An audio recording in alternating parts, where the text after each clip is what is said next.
हर हर महादेव दोस्तों। जय बजरंगबली हनुमान जी महाराज। स्वागत करती हूँ आप सभी दोस्तों का अपने यूट्यूब चैनल पर।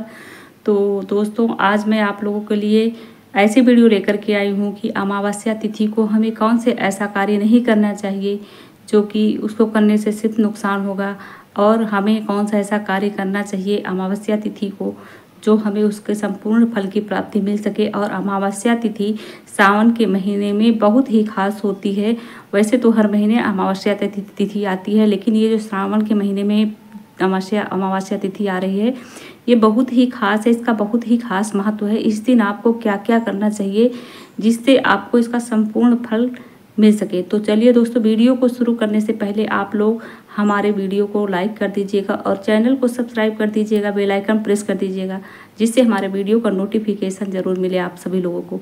तो चलिए, आज आप लोगों को मैं बता दे रही हूँ कि ये जो अमावस्या तिथि है ये कल रविवार को पड़ रही है। मतलब जिस रविवार के दिन ये अमावस्या तिथि है, और शनिवार को ये 3:50 से लगेगा, और अमावस्या तिथि रविवार को 4:25 तक ये रहेगा। तो ये माना जाएगा रविवार के दिन कि अमावस्या तिथि रविवार के दिन है। और इसमें दोस्तों आप लोगों को ध्यान देना है कि ये सुबह सुबह उठना है, ब्रह्म मुहूर्त से पहले, मतलब ब्रह्म मुहूर्त में उठना है, सूर्योदय से पहले। और सूर्योदय से पहले आपको उठ जाना है, और उठने के बाद सबसे पहला काम आप लोगों को, सभी महिलाओं को ध्यान देना है कि घर की पूरी साफ़ सफाई डीप क्लीनिंग करके करना है। क्योंकि रोज़ सफाई तो रोज़ होती है, लेकिन होता नहीं कि किसी दिन डीप क्लीनिंग करना पड़ता है हमें। मतलब घर में कोने कोने कहीं ना कोई कूड़ा कबाड़ जो रहता है वो सब हमें घर से निकालना है, और अमावस्या के दिन इसको घर से बाहर करना है।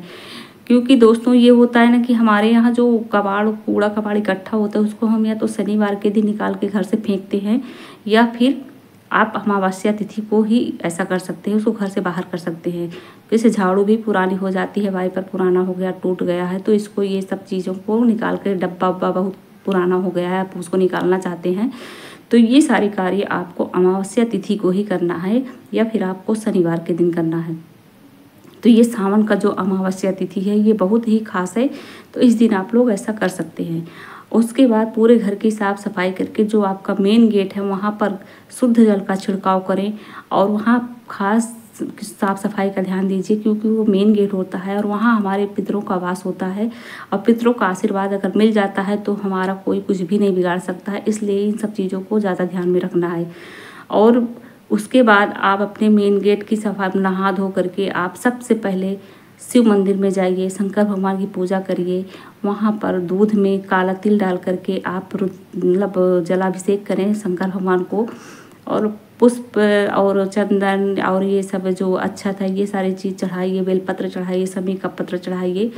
ये सारी चीज़ें चढ़ा करके आप सूर्य भगवान को 1 लोटा जल चढ़ाइए। सूर्य भगवान को जब जल देते हैं तो उसमें थोड़ा सा आप गुड़, काला तिल और लाल चंदन और लाल फूल डाल करके आप सूर्य भगवान को जल अर्पित करें। और जल अर्पित करते समय आपको इस मंत्र को ज़रूर बोलना है, ओम श्री सूर्याय नमः, ओम श्री सूर्याय नमः बोल करके आपको सूर्य भगवान को जल देना है।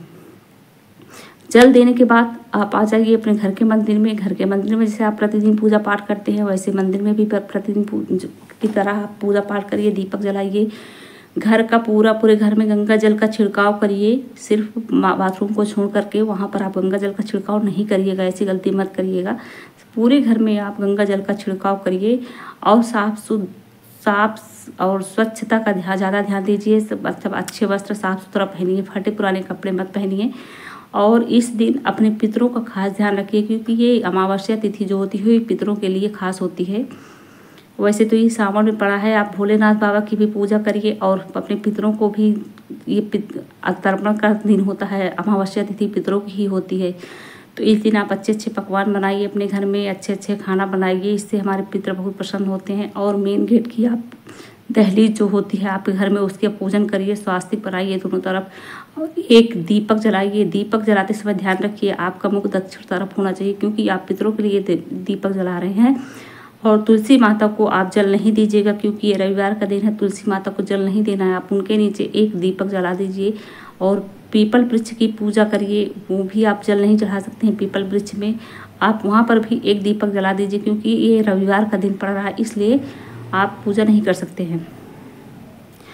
और दीपक जला करके उसको ध्यान रखना है कि तेल का ही दीपक होना चाहिए, घी का नहीं। तेल का दीपक जलाइए। और रुई की बाती अमावस्या को नहीं जलती है, आप कलावे ले लीजिए, कलावे की बाती जलाइए।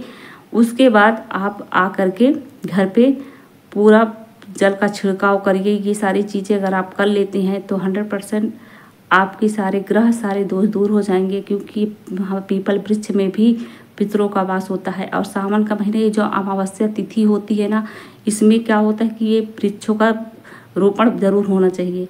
आप पीपल का वृक्ष लगाइए अमावस्या तिथि को, अगर आप ऐसा करते हैं बहुत अच्छा होता है, क्योंकि उसमें हमारे पितरों का वास होता है। तो आप पीपल वृक्ष लगाइए, बेलपत्र का वृक्ष लगाइए, समी का वृक्ष लगाइए। ये सावन के महीने में बहुत ही शुभ होता है, बहुत ही उत्तम होता है। तो इन सब पौधों का आप वृक्षारोपण भी कर सकते हैं, बहुत अच्छा होता है वृक्षारोपण करना। और आपके घर में जो मतलब पितृ रूपी, मतलब आप फोटो जैसे अपने पूर्वजों की फ़ोटो लगाते हैं तो वो दक्षिण दिशा में ही लगाइएगा। और उनके सामने भी एक दीपक आप अमावस्या तिथि को ज़रूर लगाइएगा। एक दीपक दक्षिण तरफ मुँह करके उनके पास एक दीपक रखिएगा। और उनका जो वो माला होता है, सफ़ेद फूल का माला, उस दिन ज़रूर चढ़ाएँ। मतलब अगर वो पहले से आपने चढ़ाया हुआ है तो भी उसको हटा करके आप एक नया माला उन पर चढ़ाइए, तो बहुत अच्छा होता है। इससे जो हमारे पितृग्रह, अगर कहते हैं ना कि जब लोग बहुत ज़्यादा परेशान होते हैं तो उसमें पितृ दोष भी रहता है। एक होता है ना कि कुछ ज़्यादा परेशानियां घर में है, बहुत ज़्यादा आप किसी चीज़ में सफल नहीं हो पा रहे हैं, तो इसमें पितृदोष का भी होता है कि आपके ऊपर पितृदोष लगा हुआ है।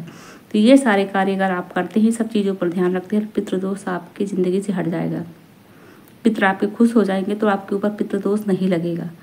तो इसलिए ये सारी चीज़ें करना पड़ता है। और सुहागिन महिलाएं रविवार को, कल अमावस्या तिथि है, अमावस्या तिथि को बाल ना धुलें, बिल्कुल भी बाल ना धुलें, नाखून ना काटें। ये सारे कार्य सुहागिन महिलाओं को नहीं करना चाहिए।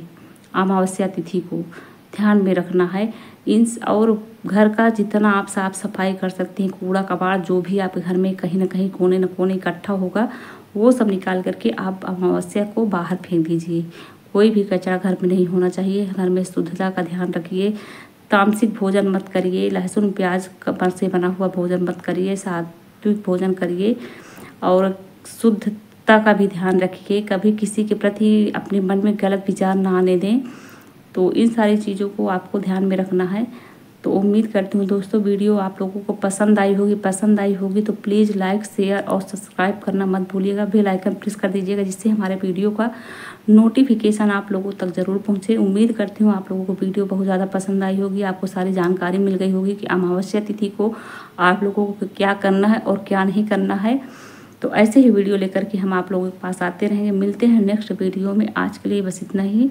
तो हर हर महादेव कमेंट बॉक्स में ज़रूर लिखिएगा। बोलो जी सियावर रामचंद्र की जय।